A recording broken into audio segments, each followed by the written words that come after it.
Today, I will be telling you an interesting story of a beautiful girl called Amaka. Amaka was 33 years old, but life had made her look older than her age. She lived in a small mud house at the edge of the village with her sick mother. Every morning before the sun fully rose, Amaka was already awake. She would heat water, clean the small room, and gently wake her mother. "Good morning, Mama," she would say softly. Her mother would slowly open her eyes and smile weakly. "My hard-working daughter," she would whisper. Every day, Amaka went from house to house looking for work. She cleared farms under the hot sun. She washed dirty clothes by the river. She fetched water and carried heavy loads. People paid her little, but she was thankful for every coin, because that money bought her mother's medicine and food. One hot afternoon, while Amaka was coming back from the neighboring village, after visiting her mother, younger sister, who is her auntie, she went there to borrow some money to add to the one she had for mother medication. Then she heard a sound of a car engine stopped her on the dusty road. Amaka turned as the car window rolled down. "Amaka," a voice called. Amaka looked closer. It was Amira, her old school friend. Amira was wearing a fine dress, gold wristwatch, and heavy jewelry. Her face was smooth and confident. Amaka smiled brightly and was surprised to see her old friend who had left the village to school in the city long time ago. "Amira," she shouted happily. "Is it really you?" Amira smiled and said, "It is me." "Oh, long time no see. I thought you have relocated from this village, married. My God, Amaka, you beautiful as always." Amaka looked at herself and said, "Me. I'm going through a lot.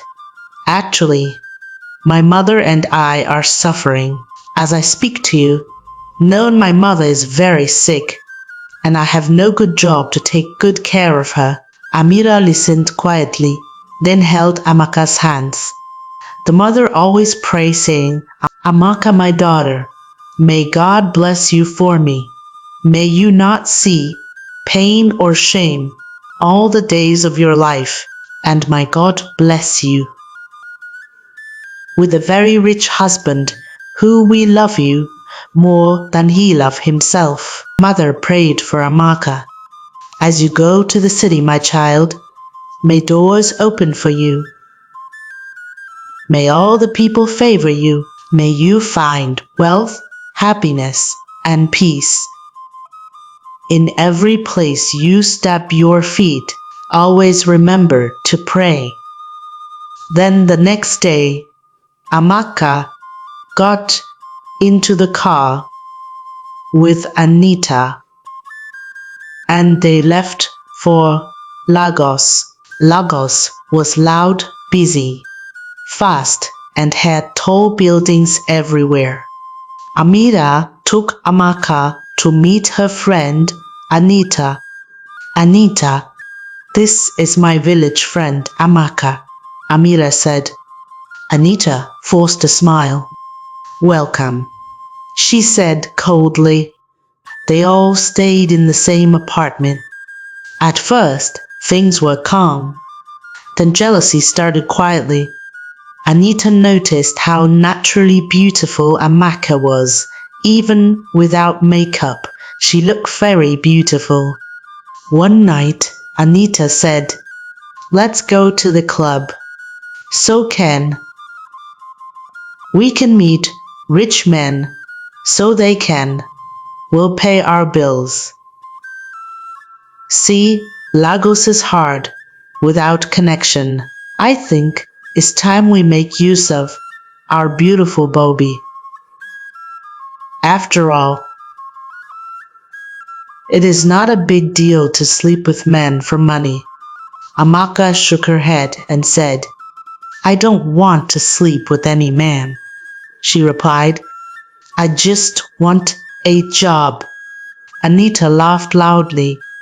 A good job in Lagos. Do you have connection? Why waste this beautiful body God has given you? Amira joined in laughing. You must get ready to sacrifice your body. That is the only thing you have, so use it wisely. Don't forget your sick mother needs money for her medications.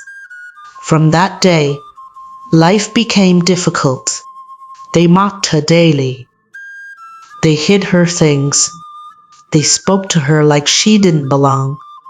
One evening, Amaka came home after going out to search for a job and found all her clothes and bag thrown outside. Anita folded her arms. Leave, she said. Go and find your own place. Amaka's world crashed. She walked the streets with her bag and nowhere to sleep. She cried silently by the roadside. Then an old man, owner of a small car wash, saw her. Why are you crying? He asked gently. She told him her story. The old man shook his head. Come and work here. I will give you a small room. That day, God saved her again. Amaka worked very hard. She washed cars morning and night. She cleaned the compound. She swept the gutters. She never complained. One afternoon, a luxurious car drove into the car wash. A well-dressed man stepped out. He saw how respectfully Amaka welcomed him. Good afternoon, sir, she greeted. He noticed something different about her. Not just beauty, peace, humility. He came back another day, and another. Soon they started talking. Weeks later, he proposed. He married her. Amaka's life changed overnight. While Amaka was rising, her old friends were falling. Anita was later caught stealing $5,000 from a rich man. She was sentenced to 25 years in prison. Amira became very sick and lost her job, then later relocated to Port Harcourt, ashamed and broken. Amaka moved into her husband's beautiful home. She brought her sick mother to live with her and gave her the best life. Now every time she remembered the prayer her mother prayed for her before leaving the village, God heard their prayers and gave their life a meaning. God turned their darkness into light.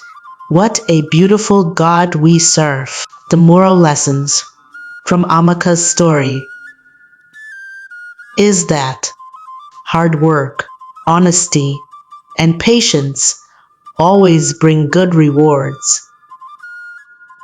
Amaka refused to live a fake life or deceive others, even when she was mocked and rejected because she chose a clean heart and trusted God. Her life changed for the better.